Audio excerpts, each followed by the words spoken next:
The glittering facade of modern celebrity often masks a much darker, far more complex reality that transfixes millions of onlookers across the globe.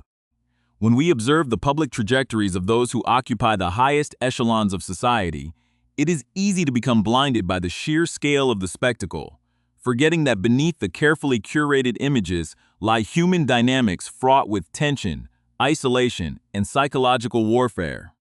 In recent times, the global audience has found itself increasingly captivated by a narrative that feels less like a traditional fairy tale and more like a psychological drama unfolding in real time before our very eyes.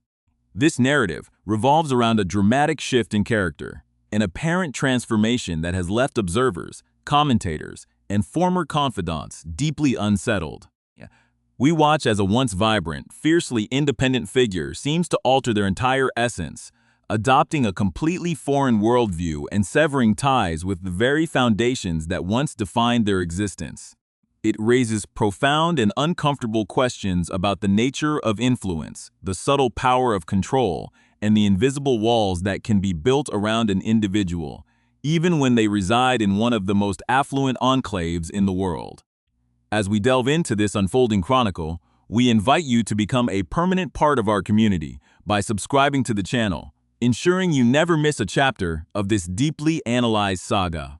The transformation we are witnessing is not merely a change in lifestyle or geographical location, but what many experts and close onlookers whisper could be a profound manifestation of coercive control and systematic behavioral programming. When an individual is systematically dismantled and rebuilt in the image of another, the signs are often subtle at first, masked by the rhetoric of personal growth, healing, and progressive enlightenment. But as the months turn into years, the stark contrast between the past and the present becomes impossible to ignore, leaving a trail of broken relationships, abandoned loyalties, and an overwhelming sense of alienation that radiates outward from a fortified estate. To truly understand the gravity of the current situation, one must look back at the historical framework of the individuals involved, examining the profound psychological architecture that makes a person vulnerable to such overarching external influence. Imagine a life lived under the intense, unrelenting glare of the public eye, a childhood and youth punctuated by sudden tragedy, and a deeply ingrained sense of duty that often feels more like gilded cage than a privilege. When such a life is suddenly disrupted by the arrival of an enigmatic, strong-willed force from a completely different cultural universe, the stage is set for a seismic shift in dynamics. The narrative that has taken hold in the public consciousness is one of a catastrophic imbalance, a partnership where one party appears to dictate every move,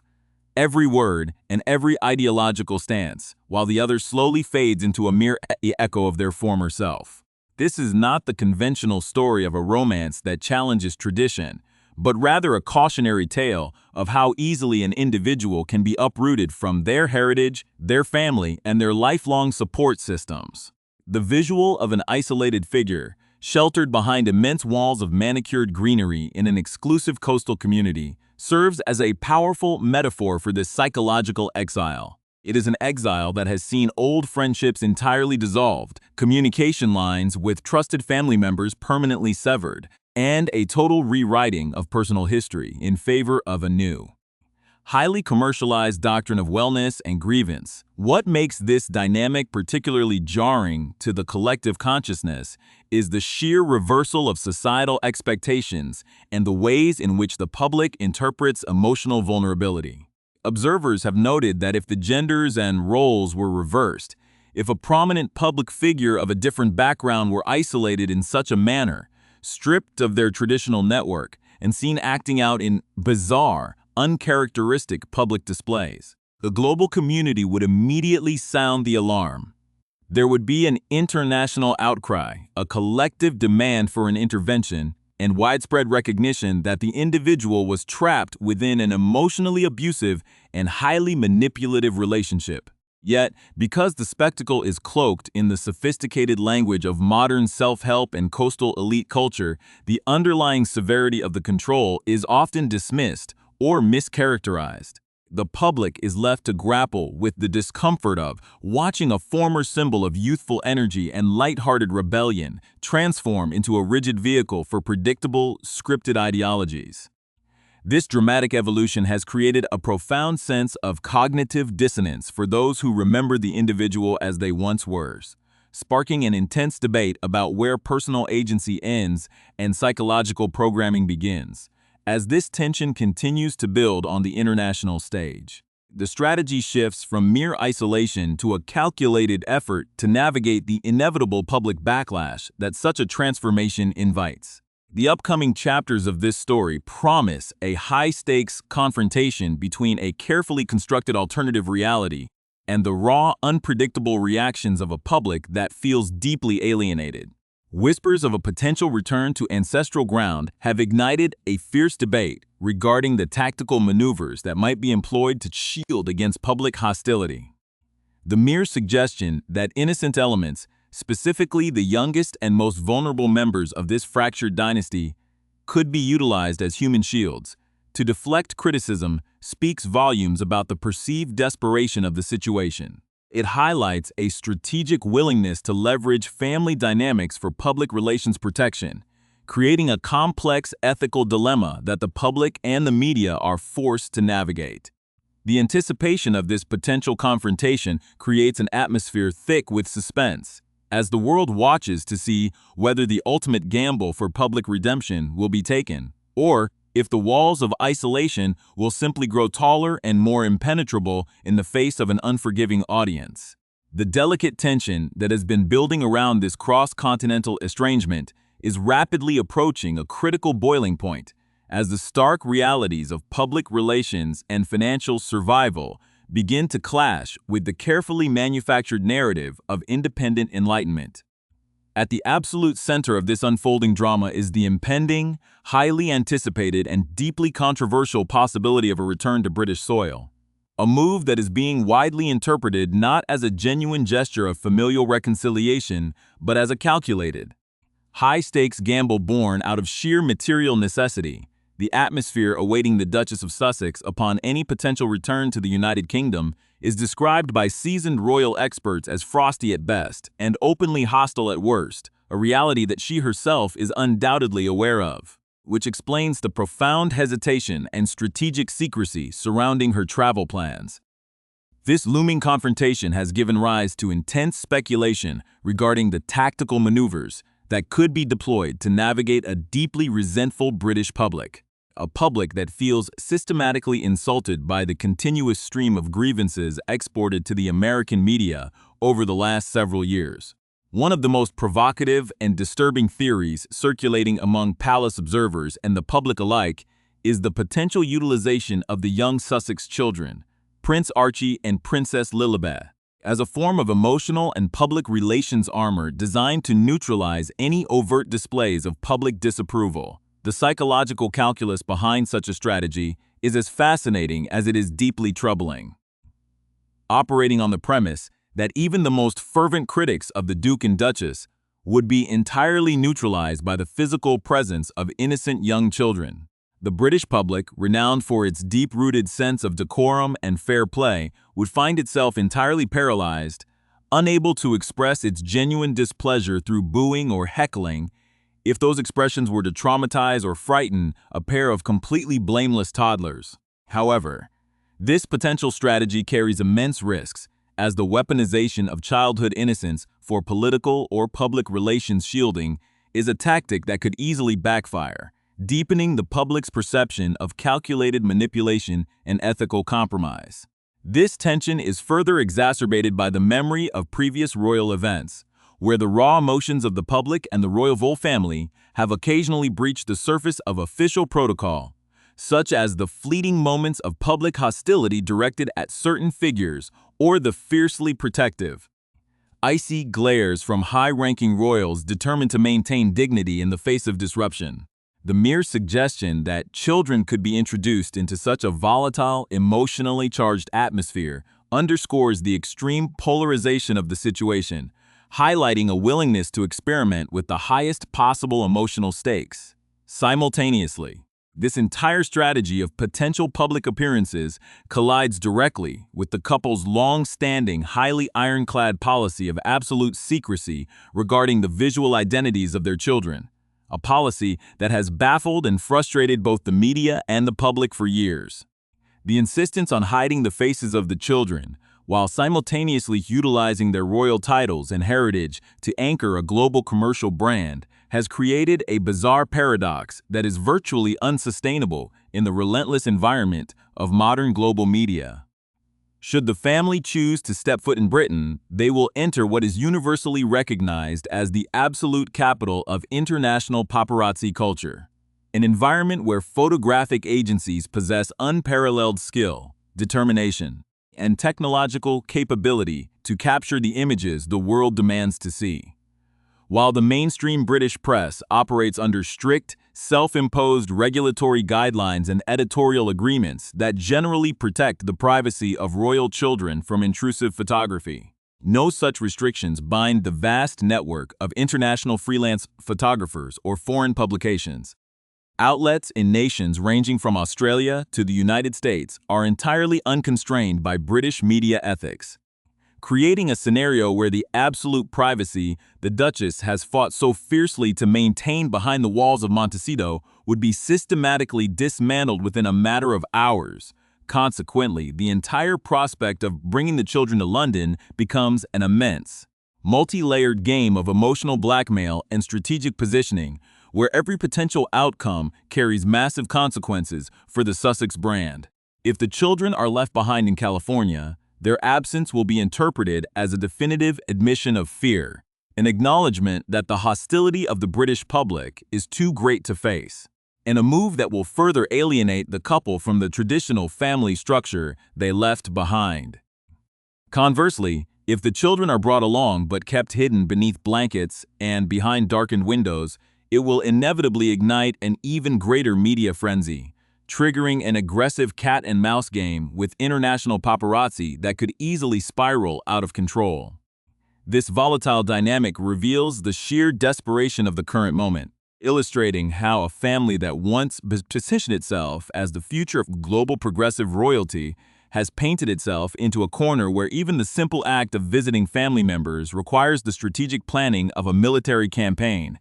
This desperation is not merely a product of hurt feelings or unresolved familial trauma, but is deeply rooted in a far more cold, calculating reality: the undeniable fact that the Duke and Duchess of Sussex are facing an existential crisis regarding their global relevance and their financial solvency. The grand experiment of building a multi-billion-dollar commercial empire entirely independent of the British Crown is showing undeniable signs of catastrophic structural failure, forcing a radical re-evaluation of their operational methods. The uncomfortable truth that is now dawning on the couple and their remaining advisors is that their entire commercial value, their ability to command massive contracts from entertainment giants, and their status as global influencers are entirely dependent on their proximity to the very institution they spent years publicly condemning. As the distance between Montecito and Buckingham Palace has grown, both geographically and emotionally, the public's appetite for their specific brand of grievance-based content has experienced a dramatic and permanent decline, resulting in a severe drop in media traction and column inches. To put it bluntly, the media thrives on active, dynamic conflict, and as the royal family has masterfully deployed a strategy of dignified silence, the Sussex narrative has dried up, leaving them looking like isolated figures disconnected from the source of their original power. This reality has triggered a profound sense of confusion and betrayal among their most ardent and fiercely loyal supporters. A community that has spent the last 6 years defending the couple online and accepting their narrative of systemic oppression and trauma without question. These dedicated fans are now forced to grapple with a massive cognitive dissonance, trying to reconcile the couple's historical claims of severe institutional harm with their current, transparently desperate pursuit of a public reunion. If the institutional environment of the royal family was truly as toxic, damaging, and physically unsafe as previously claimed, it makes absolutely no logical sense to actively seek a re-engagement with that entity simply to bolster a failing commercial enterprise. This glaring contradiction threatens to alienate their core fan base, leaving supporters wondering whether the entire narrative of ideological rebellion was simply a convenient marketing strategy that is now being abandoned the moment the financial wells begin to run dry, exposing a profound vulnerability in a brand that once claimed the moral high ground. The deep systemic failure of this highly publicized venture becomes undeniably apparent when one examines the cold, unyielding metrics of the modern digital marketplace, where the lofty promises of a global lifestyle empire have collapsed under the weight of commercial reality. The ambitious launch of the Duchess of Sussex's lifestyle brand, American Riviera Orchard, which was originally envisioned as a multi-million-dollar competitor to established high-end wellness and domestic empires, has instead become a case study in miscalculated consumer demand and operational distress. Internal data and independent retail analysis reveal a catastrophic trajectory, demonstrating that from the beginning of the year through the spring, digital traffic to the brand's primary platform plummeted by a staggering 33%, representing a loss of fully one-third of its active consumer audience in a matter of months. This precipitous drop in public interest is compounded by an even more severe logistical disaster involving the brand's physical inventory, which was produced on a massive scale based on the absolute certainty of inevitable global success. Convinced that her personal endorsement would instantly translate into unprecedented sales volumes, immense stockpiles of premium lifestyle goods, ranging from astronomically priced artisanal jams to luxury-scented candles and domestic condiments, were manufactured and moved into storage facilities across California. This aggressive overproduction has created a financial nightmare, as warehouses are now filled to capacity with unsold, high-priced merchandise that is rapidly approaching its critical expiration dates by the coming summer season. Retail experts and supply chain analysts paint a grim picture, noting that because these luxury food items and organic products possess strict freshness windows, the brand has virtually zero probability of liquidating even a tiny fraction of its current stock before the goods become entirely unsaleable. The resulting financial hemorrhage is projected to exceed $5 million in direct losses, a devastating blow that positions the entire commercial entity on the absolute brink of total insolvency and exposes the fundamental flaws of its underlying business model.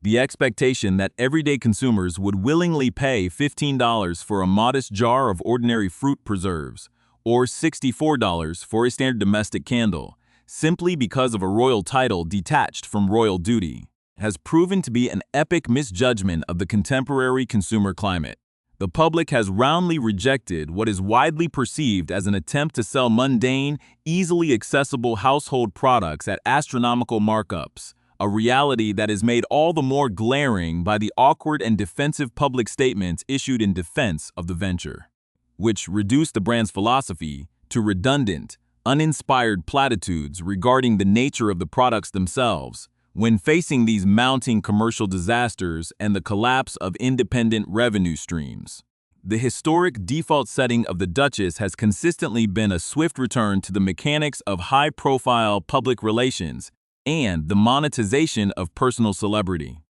To successfully transition into a mainstream commercial influencer, however, an individual must possess an uninterrupted stream of positive, highly visible media coverage, a resource that has become increasingly scarce for the Sussexes as their isolation from the British royal family has deepened. This desperate need for positive public exposure and the reclamation of global media traction is the true, unvarnished motivation behind the sudden, urgent desire to engineer a high-profile reunion with King Charles and the wider royal family in London. It is a calculated acknowledgement that without the golden thread of authentic royal connection, their independent commercial ventures possess no inherent value to global media corporations, advertisers, or the public, rendering them just another pair of fading celebrities in an overcrowded American landscape. The potential trip to the United Kingdom is, at its core, a survival strategy designed to generate fresh, lucrative media narratives, securing the essential photographs and articles that connect their names to the power and prestige of the crown.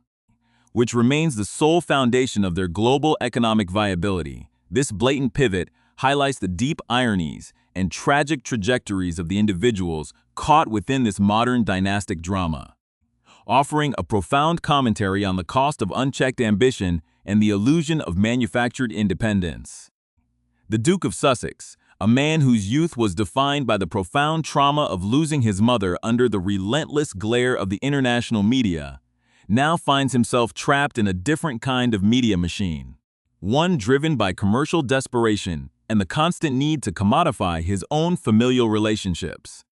His biography, once filled with genuine public affection, military service, and a natural connection to the British people, has been systematically rewritten to fit the standardized language of coastal American therapeutic culture, leaving him alienated from his country, his brother, and his oldest friends. The tragic irony is that in his pursuit of absolute freedom and escape from the constraints of royal life, he has entered into a dynamic where his daily movements, his ideological stances, and his relationship with his children are entirely governed by the rigid demands of a failing commercial brand and a partner whose ambitions have alienated the very audiences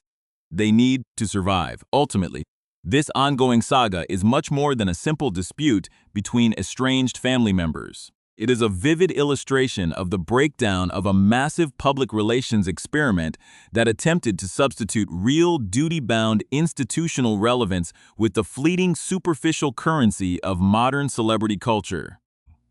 As the public watches this latest chapter unfold, the initial intrigue and sympathy that once surrounded the couple's dramatic departure have been replaced by a widespread sense of exhaustion and skepticism. The British public, the international media, and even their former supporters are beginning to see through the grand illusions, recognizing that a sustainable life cannot be built entirely on a foundation of public grievances, expensive candles, and strategic family reunions designed to balance a corporate ledger.